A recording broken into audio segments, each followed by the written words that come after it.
માતાજી, જ્ઞાન અને રાગને લક્ષણ ભેદે સર્વથા જુદા પાડો તો જ સર્વજ્ઞ સ્વભાવી શુદ્ધ જીવ લક્ષમાં આવી શકે. જ્ઞાન અને રાગના લક્ષણ જાણી જ્ઞાન તે ઉપાધિ અને રાગ હે એમ નક્કી કરવા છતાં શુદ્ધ જીવ લક્ષમાં કેમ નથી આવતો? ઉપાધિ ને હે ને બધું યથાર્થ હોય તો શુદ્ધ જીવ લક્ષમાં આવ્યા વગર રહેતું નથી.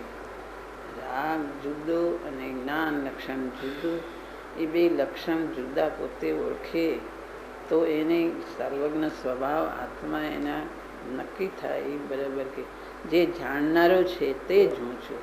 જે જાણનારો હોય તે સ્વતઃસિદ્ધ જાણનારો છે. એ સ્વતઃસિદ્ધ જાણનારો એને જ્ઞાનની કાંઈ મર્યાદા હોય નહીં, તે પૂરું જાણે એટલે સર્વજ્ઞ શક્તિથી ભરેલો આત્મા છે. એ પૂરું જાણે, દ્રવ્ય ગુણ પર્યાયને જાણે, દ્રવ્ય ક્ષેત્રકાળ બધું જાણે. એમાં એને મર્યાદા ન હોય કે આટલું જાણે ને આટલું ન જાણે. બધું એક સમય, એમાં કાળની મર્યાદા ક્ષેત્રની કોઈ મર્યાદા હોય નહીં. એની પર એક સમયમાં બધું જાણે એવી જાતનો એનો જ્ઞાયક સ્વભાવ. જ્ઞાન અનંત અનંત જ્ઞાયક, જે સ્વતઃ જ્ઞાયક છે એમાં અનંતતા ભરેલી છે. એવો સર્વજ્ઞ સ્વભાવ આત્માનો છે. એ ન જાણે એવું જ્ઞાયક સ્વભાવમાં હોતું નથી. એ પણ એ નિર્ણય ક્યારે કરે કે એને રાગથી હું જુદો, હું જ્ઞાયક સ્વભાવી છું એવો જ્ઞાયકનો બરાબર એને યથાર્થ લક્ષણ ઓળખીને નિર્ણય કરે તો એવો સર્વજ્ઞ સ્વભાવની એને પ્રતીતિ થાય. પણ એમ કે રાગ ને જ્ઞાન જુદા પડ્યા પણ શુદ્ધાત્મા નથી જણાતો, એમ ન બને. જ્ઞાયકને ઓળખે તો એ જ્ઞાયકની અંદર શુદ્ધતા આવી જાય, એમાં બધું આવી જાય. હું અનંત ગુણોથી ભરેલો એક શુદ્ધાત્મા, મારામાં કોઈ વિભાવ થયો નથી. અશુદ્ધ પર્યાયો જે છે તે પરિણતિ પર્યાયમાં છે. મારું દ્રવ્ય તો શુદ્ધ છે.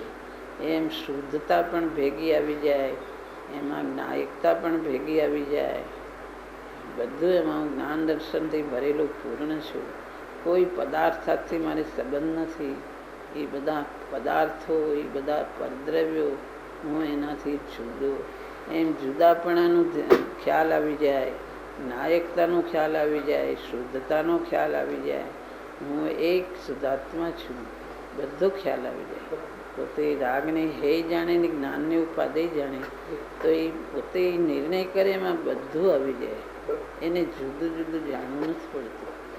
નાયકને જાણે એમાં શુદ્ધાત્મા જણાય, એમાં નિત્ય કેવી રીતે, એમાં અનિત્ય કેવી રીતે, બધું એમાં આવી જાય છે.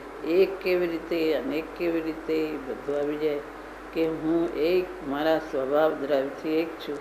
ગુણોમાં અનેકતા, પર્યાયમાં અનેકતા, એ બધું એના લક્ષમાં આવી જાય એ જ્ઞાયકને ઓળખી તો.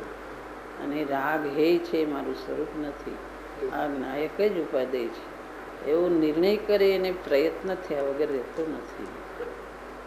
આવે છે ને, બંધોતણો જાણી સ્વભાવ, સ્વભાવ જાણી આત્મા, આત્માનો સ્વભાવ જાણે, બંધનો સ્વભાવ જાણે. પણ બંધથી જે વિરક્ત થઈ ગયો પછી તે ન્યારો થઈ જાય છે અંતરથી કે આ વિભાવ તે હું નથી, હું તો નાયક છું. તો એની મુક્તિ થાય છે, અંતરથી મુક્તિની પર્યાય પ્રગટ થાય છે. જ્ઞાનને ઉપાદેય જાણે અને રાગને હે જાણે તો શુદ્ધાત્મા જણાયા વગર રહેતો જ નથી. તો મુક્તિનો પંથ એને પ્રગટ થઈ જ જાય છે. એમ થયું કે રાગને ભિન્ન જાણ્યું જ નથી. રાગને ભિન્ન જ નથી જાણ્યો. જે જાણે એ તો બધું જાણે. રાગને જુદું જાણે તો જ્ઞાનને જુદું જાણ્યા વગર રહેતું જ નથી. તો શુદ્ધાત્મા, આ અશુદ્ધતા મારું સ્વરૂપ નથી તો શુદ્ધતા શું છે એને ખ્યાલમાં આવ્યા વગર રહેતું જ નથી. એક પોતાનું અસ્તિત્વ જાણે તો આ મારું નથી એમ જાણ્યું તો ખરેખર એ પોતાને જાણે, બીજાને પોતાને જાણે તો આ જુદું છે એમ જાણે છે.